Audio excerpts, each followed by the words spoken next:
Masih bersama saya Rinang Sukma di Keliling Banjarbaru. Seperti video-video saya sebelumnya, saya akan menghadirkan bincang-bincang inspiratif dan memotivasi. Tentunya bersama orang-orang kreatif, dan sudah hadir di samping saya Diatonis Band dan diwakilkan oleh Mbak Dian ya. Nah, ini adik kita yang cantik ini, gimana kabarnya? Alhamdulillah baik. Alhamdulillah baik. Lagi sibuk apa nih sekarang? Sibuk ngeband. Ngeband, apalagi selain ngeband, kuliah sudah selesai. Kuliah udah selesai. Ya, dengar ada single baru ya keluar. Ya. Apa judulnya? Judulnya Renjana, Bang. Waduh, harusnya nih bisa dimainkan nih, tapi nggak ada gitarisnya ya. Waduh, sayang banget. Jadi teman-teman, Diatonis Band ini adalah kumpulan anak-anak muda di Banjarbaru. Seperti anak-anak pada umumnya lah, yang punya mimpi, gagasan, dan ide-ide kreatif.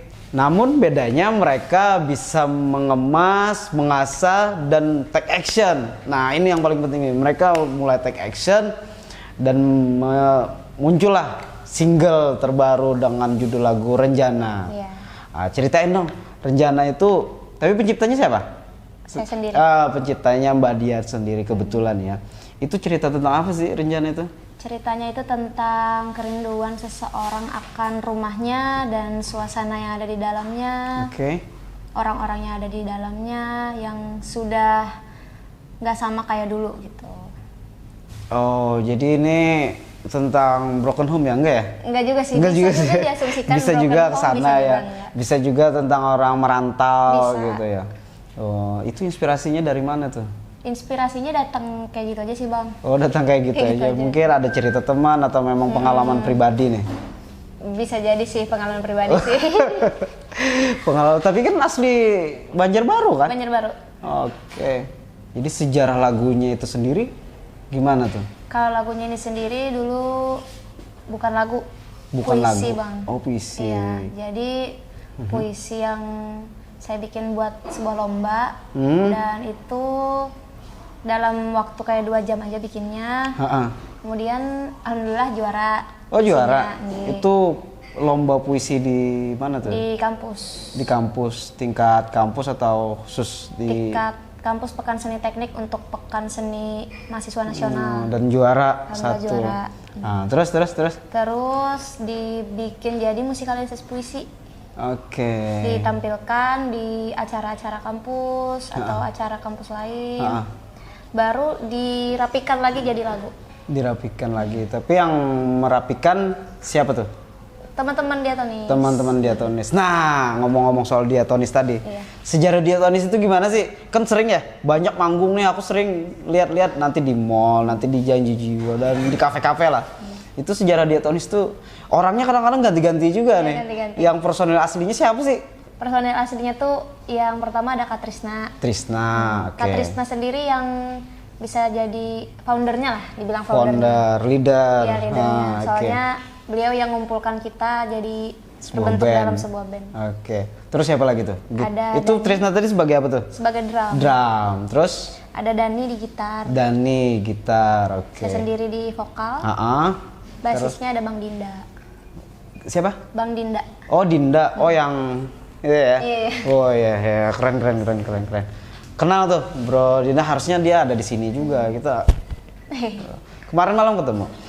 Terus, nah itu terbentuknya gimana tuh?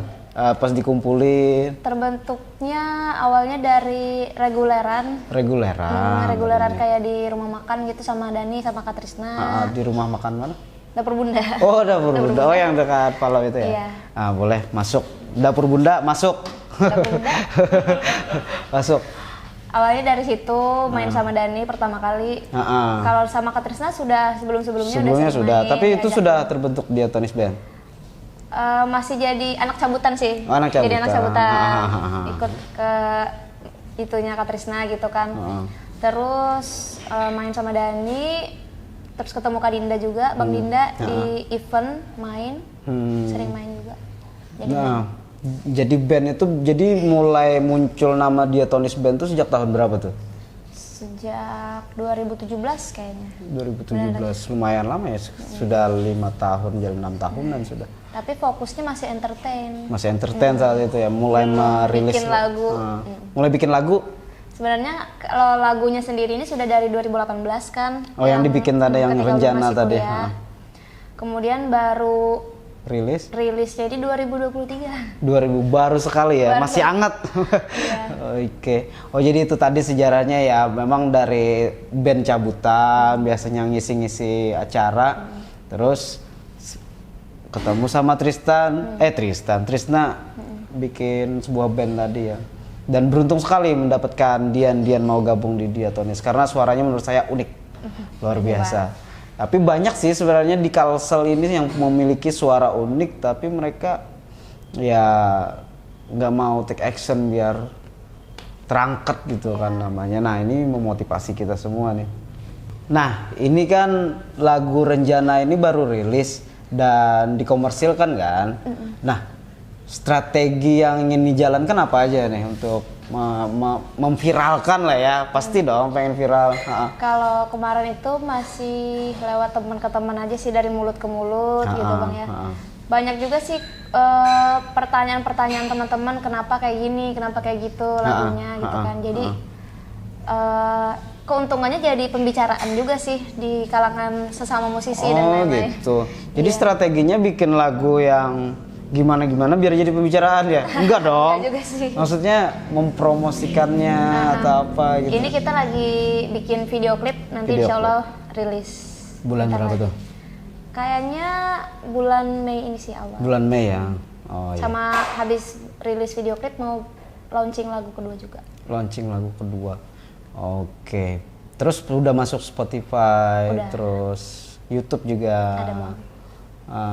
Terus kemana lagi tuh promosikannya? Terus setiap kali ada acara-acara itu dinyanyikan juga? Kemarin alhamdulillah ada kesempatan mainin lagu Renjana di event konser. Konser yang mana? Muda-mudi Banua. Oh, Muda-mudi Banua tuh sempat ada di Dikta, Adito, Rocket Rockers. Terus gimana? Kelihatannya orang tertarik nggak sama lagunya? Kelihatannya tertarik sih, dan itu juga dimainin di lagu terakhir gitu. Oh, jadi gitu. orang kayak, lagu apa ini gitu. Kan Diatonis ini band cafe ya, dan masih aktif gitu kan, dan banyak juga teman-teman yang lain bergerak di industri kreatif khususnya di bidang entertain ini. Nah, menurut Dian nih, bisa nggak sih band cafe ini dijadikan sumber pendapatan utama khususnya yang lokal ya, atau hanya untuk sampingan nih? Kalau sekedar menyalurkan hobi misalnya? Sampingan pasti bisa. Kalau untuk utama tergantung kita bagaimana mainnya dan kita main di mana. Karena gitu. Iya, kayak misalnya kita mainnya di kafe tapi bayarannya kecil tapi kita setiap hari, ya kita bisa jadi itu cukup untuk kita sehari-hari gitu. Untuk jadi pendapatan utama. Tapi kalau misalnya kita main event ke event aja tapi itu juga cukup besar. Jadi sekali main itu sama aja kayak main setiap hari gitu. Itu bisa jadi boleh tahu nggak sih bocorannya pendapatannya per minggu dah? Per minggu bosnya nggak sih? Per minggu berapa ya? Tergantung sih kalau ada kayak event atau wedding. Apalagi kalau bisa pagi, siang, malam gitu. Iya, apalagi kalau sehari lebih dari satu eventnya atau mainnya.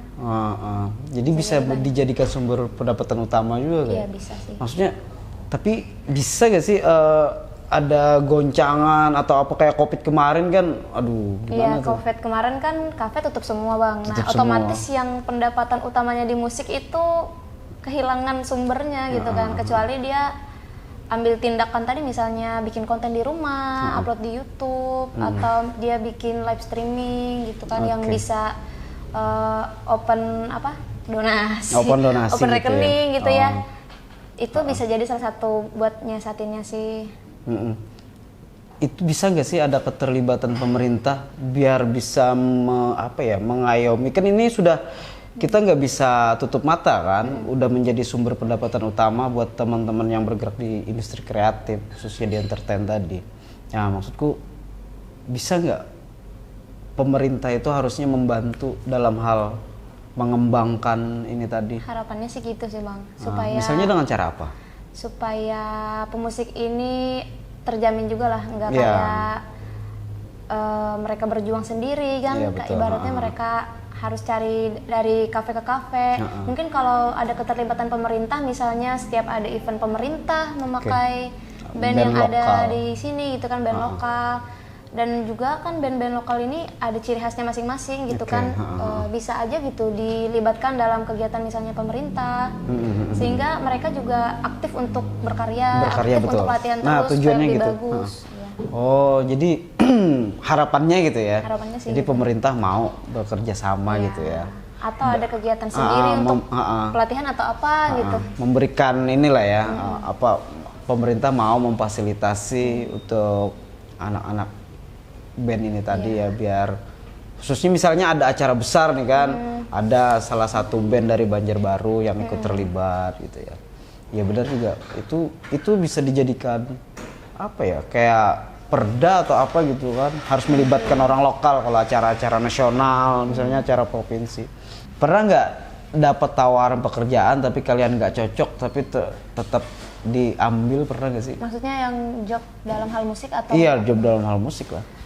Sejauh ini sih masih cocok-cocok aja. Cocok-cocok aja. Soalnya biasanya kalaupun request dan kita nggak nyanggupi, kita biasanya bilang duluan sih dari awal. Jadi kalau misalnya mereka memang cari yang spesifik, misalnya cari band dangdut dan kita nggak menyanggupinya kan, kecuali kita dangdut yang dangdut populer kita bisa aja gitu. Maksudnya dari sisi harga ke? Kalau sisi harga kita kadang-kadang bisa juga sih ada yang nggak sesuai bang, jadi kita memang mempertahankan harga kita sih. Berarti nggak diambil? Nggak diambil. Atau diambil dengan rasa terpaksa terus mainnya daripada gitu kayak ya? gitu kan mending kita bilang di awal kan, belum cocok gitu. Atau misalnya dapat yang orang yang manggil itu pemarah atau apa gitu kan? Kalau itu sih alhamdulillah sampai saat ini nggak ada yang dimarahin sih bang. Nggak ya? Cuman kalau kayak tawar-menawar harga itu kadang orang nggak tahu gitu, kita tuh sudah sampai di titik ini tuh, kita tuh udah latihan berapa tahun, misalnya udah main berapa tahun untuk jadi kita berani naruh harga segitu gitu. Jadi orang tuh kadang kayak nggak bisa lebih murah lagi kak gitu misalnya. Oke, jadi ditolak ya? Jadi lebih banyak pekerjaan yang diambil apa ditolak nih? Diambil. Oh, banyak yang diambil. Berarti harganya orang udah tahu ya, masyarakat pada umumnya tuh. Misalnya kafe-kafe atau wedding apa segala macam, mereka udah tahu ya batas harganya. Ya, jadi tergantung apa? Tergantung mainnya di mana juga sih bang. Misalnya mainnya wedding sama main di kafe kan beda. Oke. Jadi harganya sudah ada tuh ya? Sudah ada price listnya. Oke. Dian, pernah nggak sih ngerasa terjebak di zona nyaman dalam bermusik, misalnya keenakan nih di band-band kafe, terus gimana cara ngembalikannya biar bisa fight lagi, rilis lagu lagi, bikin video klip, terus ya gitu. Pernah nggak sih? Pernah, itu juga jadi salah satu alasan kenapa kita pengen banget bikin lagu dan rekaman lagu pertama itu karena jenuh main di kafe aja gitu kan. Bawain lagu orang terus, jadi kita mau mencoba lah bikin karya sendiri, memainkan lagu sendiri gitu kan. Dan memang perjuangannya lumayan sih, kayak bikin lagu sendiri, rekaman sendiri gitu kan. Jadi karena ada harapan itu ya, jadi bisa menyadarkan kamu dan balik lagi ke jalan yang benar, maksudnya jalan impian itu tadi ya.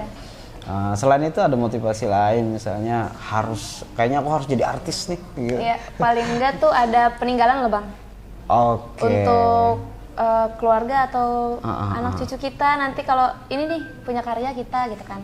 Oke. Dulu kita bikin lagu ini, jadi kayak sudah bikin lagu satu ini mau bikin lagu terus jadinya ternyata. Oh iya. Apa bahasa Banjar tuh nyanyat gitu, nyanyat. Tapi benar juga, ada yang bisa kita tinggalkan, kita wariskan, apalagi kalau lagunya booming ya kan. Bisa diwariskan sampai anak cucu masih nyanyikan. Siapa tahu lagu boomingnya lagu ke-5 misalnya, jadi kan kita terus bikin jadi aja. Terus bikin gitu. aja. Terus kalau misalnya di lagu ke-100 gimana dong? Jadi targetnya sampai 100 lagu ya? Iya, nggak tahu sih. Mudah-mudahan lagu pertama sudah bisa booming lah, karena baru-baru juga kan. Penting strategi, jalankan terus. Terus sejauh ini kendala apa nih yang dihadapi selama berkecimpung dalam dunia entertain, dan gimana cara mengatasinya? Kalau kendalanya sih kadang-kadang itu alat. Peralatan. Iya, peralatan. Jadi melengkapi peralatan supaya mainnya juga enak itu. Kemudian itu kan harus pinter-pinter nabung ya Bang ya. Kemudian misalnya pembendaharaan lagu, kita juga harus update terus lagu-lagu yang baru-baru kita pelajari supaya kita nggak ketinggalan. Kendalanya mungkin kendala-kendala kecil kayak gitu aja sih Bang. Sejauh ini masih bisa teratasi gitu ya. Kalau peralatan tadi harus diperbarui kayak mic-nya. Kayak mic Syahrini itu kan harganya berapa ratus juta ya? Belum sampai ke mic Syahrini. kirain ya yang sampai gitu lah. Sesuatu. Belum sampai situ. Jadi peralatan permasalahannya, terus perbendaharaan lagu tadi ya yang paling penting. Kalau misalnya yang lain-lainnya nggak ada ya, misalnya terlalu jauh Terlalu jauh sih sejauh ini sampai Tanjung itu kita masih jabanin gitu. Masih bisa ya kalau Tanjung ya. Berarti pernah ke Tanjung ya? Ke Tanjung. Terus kemana lagi yang paling jauh nih? Kayak ke Tanjung, daerah-daerah hulu sungai, Amuntai. Itu pernah juga. Itu pernah juga. Selain itu, kalau di luar provinsi? Dulu pas lagi kuliah pernah sampai ke Taman Mini Indonesia Indah Bang. Itu acara apa tuh? Itu acara HUT TMII. Acara hari ulang tahun TNI. TMII. Oh, TMII. Taman mininya. Oh, terus nyanyi lagu apa di situ? Itu kebetulan lagu Banjar. Oh, lagu Banjar. Tapi konsep Diatonis Band? Enggak. Maksudnya saat itu tapi komposisinya? Mainnya tradisional. Musik panting. Oh, musik panting. Tapi orang-orang yang Diatonis Band juga, bukan? Ada juga, Kak Trisna ikut juga. Oh, Trisna ikut. Ulun ikut. Yang lainnya teman-teman kampus. Oh, iya. Lumayan jauh sih kalau sampai ke Jakarta itu. Alhamdulillah pernah ke situ gitu. Berarti nggak ada kendala sama sekali ya tentang jarak. Jadi sebentar ini tentang. Terus kalau tentang mempromosikan lagu ada kendala nggak sih? Mempromosikan lagu sejauh ini kita udah di sosial media, tapi kita belum dapat juga sih strateginya gimana supaya jangkauannya tuh lebih luas lagi gitu Bang. Bukan hanya di kota sini misalnya atau bukan hanya teman-teman. Itu seharusnya kamu deketin tuh teman-teman yang ahli di bidang digital marketing. Banyak di Banjarbaru ini. Ada Bang Eban, Bang Eban. Terus ada Bang Rama juga ya, digital marketing. Banyak. Mereka pasti siap bekerja sama untuk mempromosikan lagu apa segala macam. Nah, itu harus dirangkul. Nanti dihubungin Bang. Iya.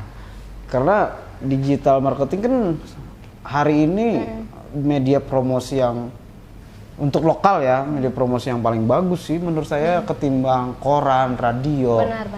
Kecuali bisa TV, televisi nasional. Tapi mahal juga. Kalau sama mereka insya Allah dibayar disembah juga oke lah ya. Enggak. Bercanda. Saya mau tanya sesuatu nih sama Dian. Apa penyemangat terbesar dalam hidup Dian nih? Penyemangat terbesar keluarga. Keluarga. Oke. Ada ibu. Ada ibu. Spesialnya nenek sih. Oh, nenek. Iya. Kenapa jadi nenek? Soalnya tinggalnya sama nenek. Oh, tinggalnya dari sama nenek. Oh gitu. Kalau orang tua? Orang tua ada. Ada di sini. Kerja di Pulang Pisau. Oh, di Pulang Pisau. Oh gitu. Iya. Tapi sering tengokin. Sering tengokin ke sini. Tapi paling penyemangat paling ini banget tuh nenek sih, tadi ya. Iya. Umur berapa beliau? 70 berapa ya? 73. Udah tua banget ya, lumayan 73. Ya. Masih sehat? Alhamdulillah masih sehat. Alhamdulillah. Apa yang paling kamu ingat tentang nenek itu? Jadi itu kayaknya aku harus sukses demi nenek gitu kan maksudnya kan? Iya kan gitu kan? Nanti nangis Bang. Apa sih yang paling kamu ingat waktu kecil gitu ya? Gak apa-apa cerita aja. Cut. Iya. Gimana? Bentar. Kayaknya dalam banget nih. Iya sih orang tua ya. Yang menjaga kita, merawat kita. Cut. Ini sedih ya? Sedih Bang. Sedih. Apa yang paling kamu ingat? Soalnya nenek itu pokoknya nenek tuh pengen lihat cucunya sukses gitu kan, dan mendukung aja hal apapun yang cucunya lakukan dan keputusan apapun yang dia ambil sih, itu sih. Dan terus disupport gitu ya. Kalau iya luar biasa nenek dengan umur segitu kan dia baru umur paling 23. 24. Berarti saat itu nenek udah 50-an juga kan umurnya dengan setua itu gitu kan. Mau berjuang membesarkan Dian sehingga segede ini Kecil, Bang. iya. Sebenarnya bakat bermusiknya dari mana sih?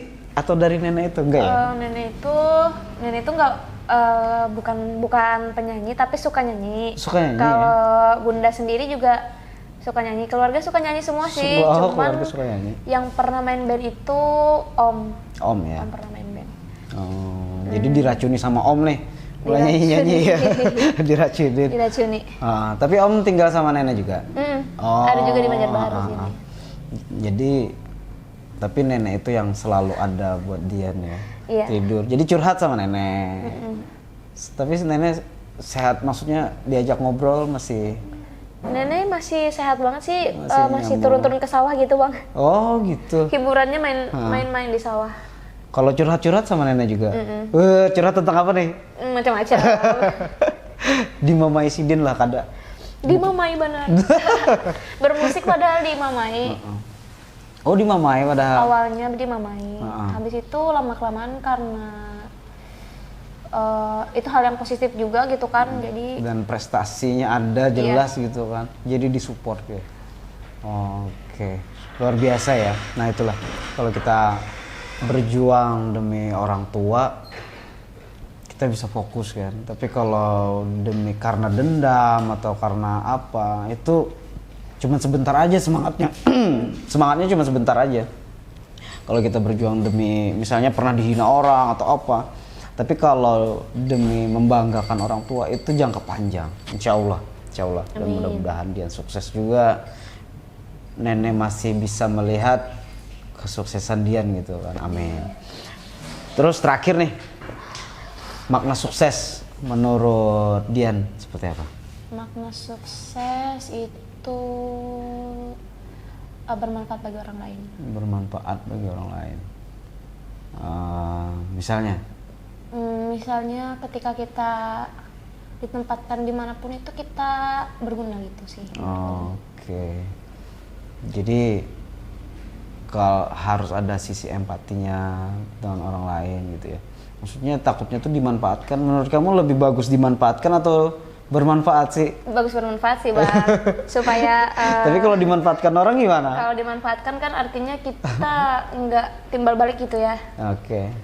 Kalau bermanfaat mungkin kita juga bisa mengambil hal-hal positif lah apa gitu yang kita bisa ambil dari orang yang kita temui gitu kan.